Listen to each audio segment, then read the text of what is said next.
Welcome to commerce academy. आज की class में हम पढ़ेंगे टैली प्राइम का बहुत ही पावरफुल टूल जिसे हम कहते हैं ओडीबीसी यानी ओपन डाटाबेस कनेक्टिविटी। इस टूल से क्या होगा कि आपका जो टैली सॉफ्टवेयर है वो एक्सेल से डायरेक्ट कनेक्ट हो जाएगा। यहाँ पे थोड़ा सा मैं अपडेट दे दूं, आपके माइंड में आ रहा होगा कि टैली के डेटाबेस को एक्सेल में किस तरह से एक्सपोर्ट करते हैं। नहीं, मैं वो नहीं पढ़ा रहा हूं। मैं आपको पढ़ा रहा हूं कि रियल टाइम में आप अपने एक्सेल को टैली से किस तरह से कनेक्ट करेंगे और उससे क्या होगा कि आप जो भी एंट्री कर रहे होंगे, जैसे मान लो आपने चाहे इन्वेंट्री की एंट्री करी चाहे जीएसटी की करी, यानी टैली सॉफ्टवेयर में कुछ भी आपने परफॉर्म किया वो रियल टाइम के अंदर एक्सेल के अंदर अपडेट होता रहेगा। जैसे मान लीजिए आप एज ए मैनेजर है और आपने अपने कैबिन में सिस्टम लगा के रखा है और आप ये चाहते हैं कि भाई प्रॉपर वे में मेरी फर्म में क्या हो रहा है, मुझे एक्सेल के अंदर रियल टाइम के अंदर अपडेट मिलना चाहिए। तो सिंपली आपको ओपन डाटाबेस कनेक्टिविटी कमांड को यूज करना है, उसे आपको टैली से कनेक्ट कर देना है और फिर आप सिंपल वे में कुछ स्टेप्स को फॉलो करके उसके फॉर्मेट को सेट कर लेंगे और रियल टाइम के अंदर आपकी एक्सेल रिपोर्टिंग ऑटोमेटिक तैयार होती रहेगी। तो आइए जानते हैं किस तरह से हम ओडीबीसी कमांड को यूज करेंगे टैली प्राइम के अंदर। तो ओडीबीसी का प्रैक्टिकल शुरू करने से पहले एक जबरदस्त गुड न्यूज मैं आपको देने जा रहा हूं। हमारे जितने भी सब्सक्राइबर्स हैं स्पेशली उनके लिए the great freedom cell start होने जा रहा है और इस सेल में हमारे सभी रिकॉर्डिंग कोर्सेज में 50% डिस्काउंट आपको मिलेगा और इसी के साथ में अगर आप हमारे लाइव कोर्सेज ज्वाइन करते हैं तो वहां पे आपको कुछ डिस्काउंट कूपन्स और आपको करंट बैच के साथ में 2 नए बैच भी फ्री ऑफ कॉस्ट मिलेंगे। तो बहुत जल्द ये ग्रेट फ्रीडम सेल शुरू होने वाली है। तो हमारे चैनल पे और हमारे जितने भी सोशल मीडिया प्लेटफॉर्म्स है उनसे अटैच रहे, तो जिससे कि आपको इंफॉर्मेशन मिले और आप इस ऑफर का बेनिफिट ले सकें। तो ओडीबीसी का प्रैक्टिकल स्टार्ट करने से पहले दो चीजों का बहुत ज्यादा ध्यान रखना है। फर्स्ट, आप जब टैली को ओपन करेंगे तो उसके ऊपर आपको राइट क्लिक करना है और रन एज एडमिनिस्ट्रेटर पे क्लिक करके ही आपको टैली सॉफ्टवेयर ओपन करना है। जैसे रेगुलर हम क्लिक करके टैली सॉफ्टवेयर ओपन करते हैं वैसे नहीं करना है। दूसरा सबसे मोस्ट इंपॉर्टेंट पॉइंट है कि आपके कंप्यूटर में जो एक्सेल है या इवन आपका जो सर्वर है उसमें टैली है और जो बाकी सिस्टम है जो आपके क्लाइंट हो गए उनमें आपको क्या करना है, एक्सेल को मर्ज करना है। तो कहने का मतलब ये है कि जो भी आपका एक्सेल है वो एक्सेल आपका 64 बिट का होना चाहिए। नॉर्मली जो 2010 है या उससे ऊपर के जितने भी वर्जन है वो 64 बिट ही है, तो इसका ध्यान रखना है। एक्सेल आपका 64 बिट होना चाहिए। और मोस्ट इंपॉर्टेंट पॉइंट ये है कि माइक्रोसॉफ्ट डाटा क्वेरी का ऑप्शन आपके एक्सेल के अंदर एनेबल होना चाहिए। बाय डिफॉल्ट वो एनेबल ही होता है लेकिन कुछ कंप्यूटर में वो एनेबल नहीं होता है। तो उसके लिए आपको अपने एक्सेल को ओपन करना है, फाइल मेन्यू के ऊपर क्लिक करना है, ऑप्शन बटन के ऊपर क्लिक करेंगे, डाटा टैब के ऊपर आपको क्लिक करना है और जैसा आप स्क्रीन के ऊपर देख पा रहे हैं माइक्रोसॉफ्ट क्वेरी लेगेसी, इस वाले ऑप्शन को एनेबल करना है। अब मान लीजिए कि ऑप्शन आपके यहाँ दिखाई नहीं दे रहा, तो इसका मतलब है कि आपके एक्सेल में ये ऑप्शन एनेबल है। बाकी अभी हम प्रैक्टिकल स्टार्ट कर रहे हैं तो चीजें और भी अच्छे से क्लियर हो जाएगी। तो अब टैली ओपन करके मुझे क्या करना है, यहाँ पे F1 आ रहा है हेल्प, इसके ऊपर क्लिक करना है। यहाँ पे आप आओगे सेटिंग्स के अंदर, सेटिंग्स में आपको नीचे नीचे मिलेगा कनेक्टिविटी, इसके ऊपर एंटर प्रेस करेंगे। यहाँ पे क्लाइंट सर्वर कॉन्फ़िगरेशन के ऊपर एंटर देना है। देखो अभी मैं जो अभी आपको प्रैक्टिकल बता रहा हूँ वो सेम सिस्टम पे बता रहा हूँ, इसमें आप अलग अलग सिस्टम पे रख सकते हैं। जैसे मान लीजिए कि आपका जो अकाउंटेंट है उसके सिस्टम में टैली इंस्टॉल और उससे आपको वायरलिंक देना है दूसरे क्लाइंट को या दूसरे नोड को, तब उसमें सर्वर और क्लाइंट का जो नेटवर्किंग का कॉन्फ़िगरेशन होता है वो हल्का सा आपको सेट करना पड़ेगा।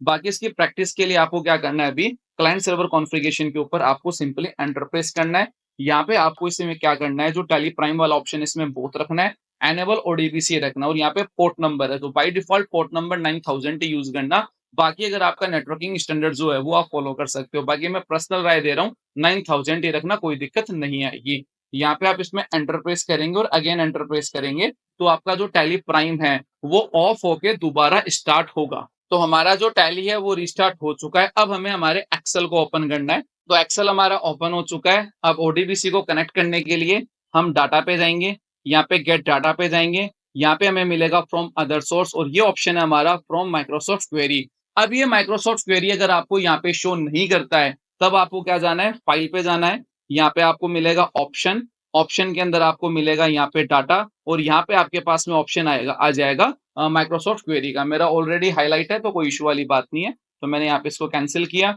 यहाँ पे गेट डाटा पे गया मैं और यहाँ पे मुझे फ्रॉम अदर सोर्सेज और फ्रॉम माइक्रोसॉफ्ट क्वेरी के ऊपर मेरे को क्लिक कर देना है।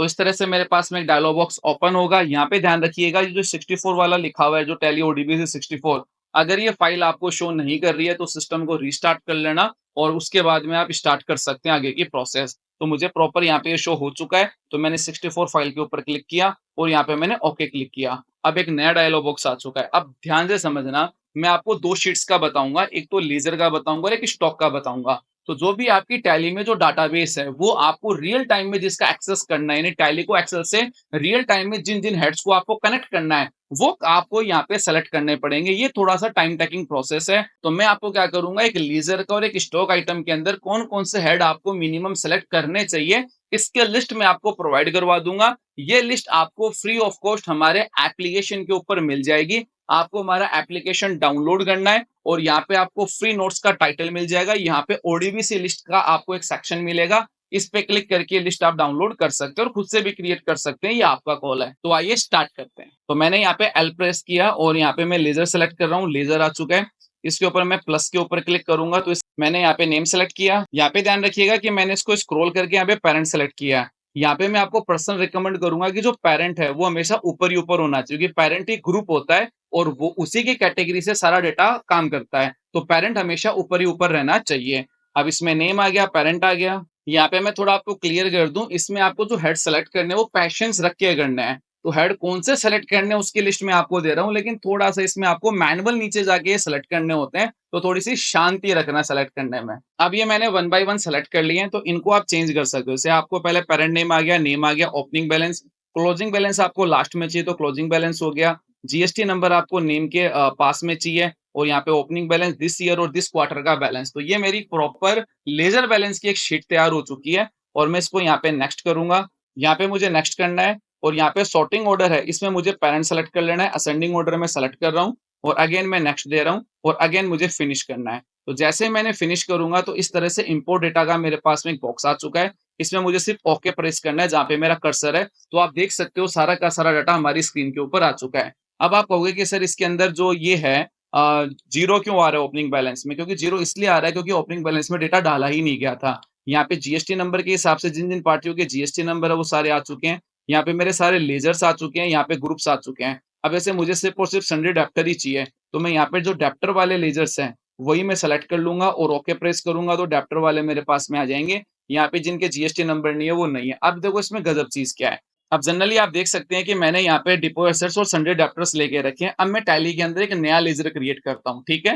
तो जैसे मैं नया लेजर क्रिएट करूँगा, ये मैंने अब टैली ओपन कर ली है और मैं एल्टर पे गया और यहाँ पे मैंने लेजर लिखा और मैंने क्रिएट किया और मैंने लेजर क्रिएट किया हेलो का और ये सन्डे डेप्टर है और इसके अंदर मैं एक काम करता हूँ, इसको कर देता हूँ अनरजिस्टर्ड और यहाँ पे ओपनिंग बैलेंस चढ़ा देता हूँ 500 रुपीज का एमई। मैंने एंटर किया, कंट्रोल ए प्रेस कर रहा हूँ और ये मैंने एंटर किया। अब होगा क्या, जैसे मैं इसको एक्सेल को ओपन करूंगा, यहाँ पे रिफ्रेश का बटन आ रहा है, अल्टर F5 भी आप प्रेस कर सकते हैं। तो आप देख सकते हैं कि रियल टाइम के अंदर ही ये लेजर हाईलाइट हो चुका है। तो यहाँ पे आप देख सकते हैं 500 रुपीज आ चुके हैं। यहाँ पे आपके माइंड में क्वेश्चन हो सकता है कि सर ये माइनस क्यों आ रहे हैं? तो मैं बता दूं, जो भी एसेट साइड जो बैलेंस होता है उसके माइनस लगा हुआ आता है और जिसके एसेट साइड बैलेंस नहीं है, यानी वो आपकी लाइबिलिटी है। जैसे मान लीजिए यहाँ पे सीताराम दिख रहा है, तो यहाँ पे आपके पास में माइनस नहीं आ रहा है, तो उसका रीजन ये है कि ये हमारी लाइबिलिटी है। तो यहाँ पे आप बस सिंपली इस तरह से कंसिडर कीजिए, जिनके माइनस आ रहे हैं वो डेबिट साइड है और जिनके माइनस लिखा हुआ नहीं आ रहा है वो लाइबिलिटी साइड है। और इसके अंदर जो बाकी जो एक्सेल के जो ऑपरेशंस होते हैं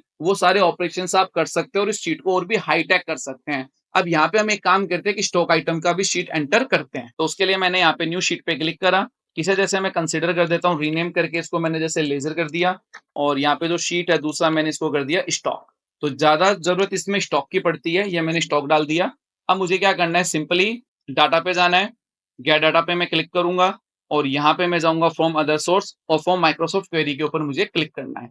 अब मेरे पास में सेम वही ऑप्शन आए हैं, मुझे यहाँ पे टैली ओडीबीसी पे क्लिक करके ओके प्रेस करना है। यहाँ पे मुझे अब स्टॉक की लिस्ट लेनी पड़ेगी, तो मैं एस प्रेस करता हूँ और जब तक स्टॉक नहीं आएगा मैं एस प्रेस करता रहूंगा। तो यहाँ पे आप देख सकते हैं मेरे पास स्टॉक आइटम आ गया। स्टॉक आइटम लेना है, इसमें ग्रुप वगैरह सब आ जाएंगे और यहाँ पे मैं प्लस पे क्लिक करूंगा तो इसके सारे के सारे हेड आ जाएंगे।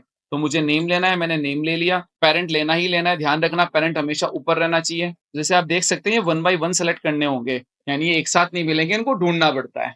अब यहाँ पे देखिए जो मोस्ट इंपॉर्टेंट है वो है last date, sale date, last sale party, last sale price और last sale quantity, last sale last purchase date, purchase party और प्राइस, तो और ये कॉस्ट, तो ये सबसे ज्यादा इंपॉर्टेंट होता है क्वांटिटी।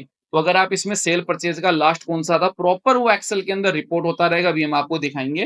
तो जो भी चीजें आपको चाहिए वो सारी आप ले सकते हो, क्वार्टर बैलेंस भी ले सकते हो, और ये मैंने लिया एचएसएन। और यहाँ पे देखिए मैंने पूरी लिस्ट ले लिया है यहाँ पे, और इसके अंदर मैंने जैसे क्लोजिंग बैलेंस, इनवर्ड बैलेंस ये अपने हिसाब से अप एंड डाउन कर सकता हूँ, तो अभी मैं इनको नहीं कर रहा हूँ। तो सिंपली मैं क्या करूंगा, इसको नेक्स्ट करूंगा और अगेन नेक्स्ट करूंगा। यहाँ पे पेरेंट के ऊपर ही रखना, हमेशा ध्यान रखना पेरेंट के ऊपर ही काम करना है जो भी करना है। और यहाँ पे फिर मैं अगेन नेक्स्ट कर दूंगा और अगेन फिनिश कर दूंगा। तो अब मेरे पास में फिर से एक इंपोर्ट डाटा का डायलॉग बॉक्स आ चुका है, जहां पे भी मेरा कर्सर रहेगा वहां से डेटा इंपोर्ट होगा, इस चीज का ध्यान रखिएगा। और फिर मैं करूंगा ओके प्रेस। अब देखिए पूरा डेटा मेरा जो ग्रुप आ रहा है, मेरी कैटेगरी आ रही है, स्टॉक आइटम आ रहा है, जो भी मेरा क्लोजिंग बैलेंस है, इनवर्ड क्वांटिटी कितनी मैंने खरीदी है, आउटवर्ड कितनी मैंने बेच दी है, लास्ट परचेज मैंने कब करी है, किस बंदे को करी है, कितने रुपए में करी है, कितना क्वांटिटी मैंने बेचा है, परचेज डेट क्या हुई है, किस बंदे से मैंने ये आइटम लास्ट टाइम कौन सी डेट को खरीदा था, कब खरीदा था, कितने रुपए में खरीदा था, लास्ट प्राइस क्या थी, लास्ट परचेज क्वांटिटी कितनी थी और कितना उसका एचएसएन था। हर चीज इसमें प्रॉपर अपडेट होके रखी है। अब जैसे इसका छोटा सा प्रैक्टिकल करते हैं। ये जो कीबोर्ड डेल है इसकी मैं एक सेल की एंट्री और चढ़ा देता हूँ, ठीक है। तो मैंने इसमें टैली ओपन किया। सिंपल मैं एक काम करता हूँ, वाउचर्स में जाता हूँ, F8 में जाता हूँ और मैं इसको आइटम इनवॉइस कर लेता हूँ। और आप देख सकते हैं 50 क्वांटिटी में सेल कर रहा हूँ और मैंने रेट डाल दिए, जैसे मैंने 1550 रुपए की रेट मैंने डाल दिया, ठीक है। तो आप देख सकते हैं मैं ये सेल्स की एंट्री प्रॉपर कर चुका हूँ। मैंने कंट्रोल ए प्रेस किया और एंट्री मैंने ये कंप्लीट कर ली है। अब जो रियल टाइम में जो एक्सेल रहेगा, जैसे ये वहां ऑटो रिफ्रेश भी कमांड आप लगा सकते हैं। और अब मैं जैसे इसको रिफ्रेश करूंगा तो अब आप देखिए कि जो कीबोर्ड डेल है इसकी जो क्लोजिंग बैलेंस है वो 30 रह गया। लास्ट मैंने कब बेचा, जो मेरी 30/4 की एंट्री थी, 30/4 पे कैश में मैंने माल बेचा। अब मेरा जो आउटवर्ड क्वांटिटी है, जो भी मेरी डिटेल्स है, वो सारी की सारी डिटेल्स यहाँ पे इफेक्ट हो चुकी है। जैसे टैली में एंट्री होगी डायरेक्ट ये इसको इफेक्ट करेगा। तो ये जो कॉन्सेप्ट है ये ओडीबीसी का कॉन्सेप्ट है और आप इसे किसी भी तरह से यूज कर सकते हैं। और जो एक्सेल की जो यूटिलिटी इसमें चार्ट की हुई, स्लाइसर हुए, या जो एक्सेल के और जो एडवांस कमांड है उनका भी यूज करके डायरेक्ट आप टैली से इसको अटैच कर सकते हैं। तो आज की क्लास का ये वीडियो आपको कैसा लगा कमेंट सेक्शन में बताना ना भूलिएगा, और ये एक इंपॉर्टेंट अपडेट के बारे में भी जान लीजिए। यहाँ पे मैं आपको एक गुड न्यूज और देना चाहूंगा। 15 अगस्त आ रहा है, इंडिपेंडेंस डे आ रहा है। इंडिपेंडेंस डे के आसपास हमारा एक जबरदस्त सेल आ रहा है, जिसमें आपको हमारे कोर्सेस के ऊपर 50% डिस्काउंट भी मिलेगा। हाँ भाई, सही सुना आपने, हमारे कोर्सेज के ऊपर इंडिपेंडेंस डे की सेल्स के अंदर 50% ऑफ का डिस्काउंट ऑफर आने वाला है। तो आप हमारे सोशल मीडिया से, हमारे यूट्यूब चैनल से बकायदा जुड़े रहें, अपडेट्स का ध्यान रखें, क्योंकि ये सेल है बहुत जल्द शुरू होने वाली है और ये सेल लिमिटेड टाइम पीरियड तक ही रहेगी। तो इस बार आपको चूकना नहीं है, 50% डिस्काउंट का बेनिफिट आपको ऑप्ट करना ही करना है। तो मिलते हैं भाई नेक्स्ट क्लास के अंदर।